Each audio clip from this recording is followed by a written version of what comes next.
Барлықтарыңызға қайырлы күн қыздар. Бүгін сіздерге осындай көрінісі өте тамаша кез келген мерекелік дастарханның көркін ашатын тіске басар дайындап көрсетпекшімін. Видеоның соңына дейін көріп рецептісін біліп алыңыздар.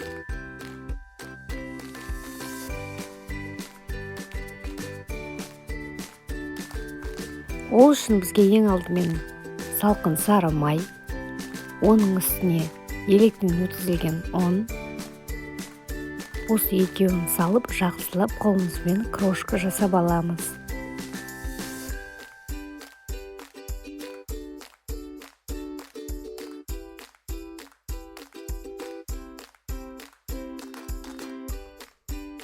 Крошка жасап болған соң жарты шай қасық разрыхитель, жарты шай қасық тұз салып, тағы да жақсылап араластырып жібереміз.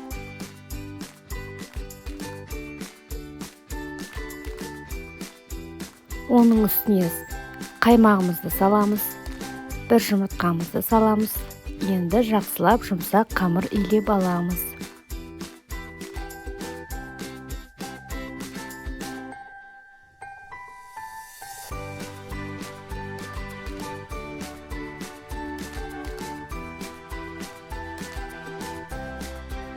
Дайын болған қамырымызды 20 минутқа тұндырып қоямыз.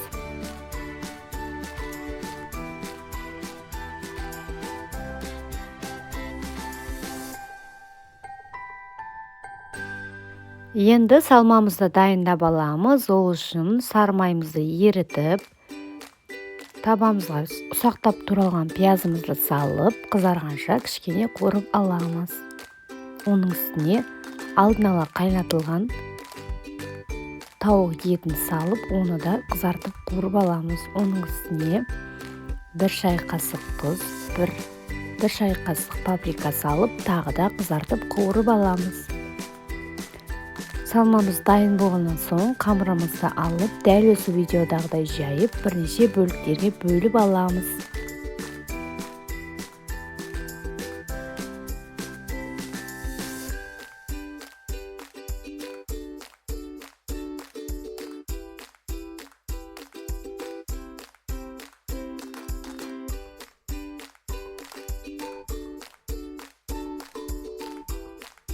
Тіске басарымыздың домалақ қалпын жасау үшін осындай стаканда немесе кружканы пайдаланамыз. Мен осындай стакан пайдаландым.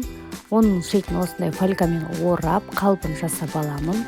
Енді дайындап алған қамырларымызды дәл осы видеодағыдай орап, астын қолымызбен осындай қамырлармен бітеп,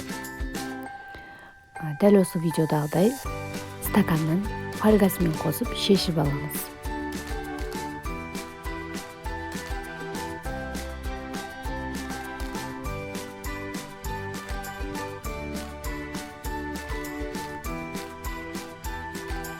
Енді дайын болған қалыптарымыздың сыртына жұмыртқамыздың сарысын жағып, сыртына осындай күнжіт пен седананың араласқан түрінен осылай қолмен немесе соның үстіне батыру арқылы седана мен күнжітті жағып аламыз.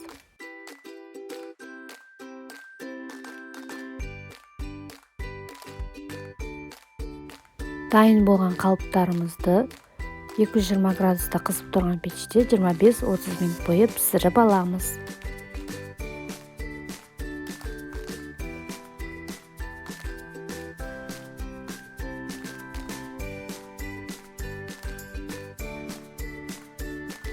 Пісіп шыққан қалыптарымыздың ішіндегі фольгаларымызды алып тастаймыз осылай.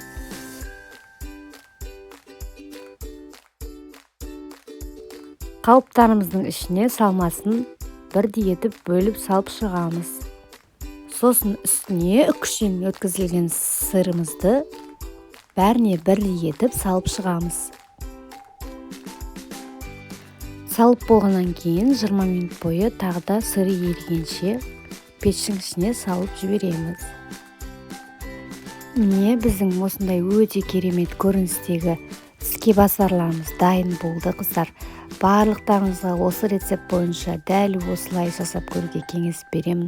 Кез келген мерекелік дастархандағыңыздың көркін ашары сөзсіз. Егер де видео ұнаған болса, рецепт ұнаған болса, лайк басып, комментарий қалдырып, каналыма подписаться етуді ұмытпаңыздар. Келесі видеолар керемет болып шығады. Бұдан да керемет, бұдан да қызықты әдемі рецепттер шығады. Соны жіберіп алмаңыздар. Міндетті түрде подписаться етіңіздер. Барлықтарыңызға ас болсын.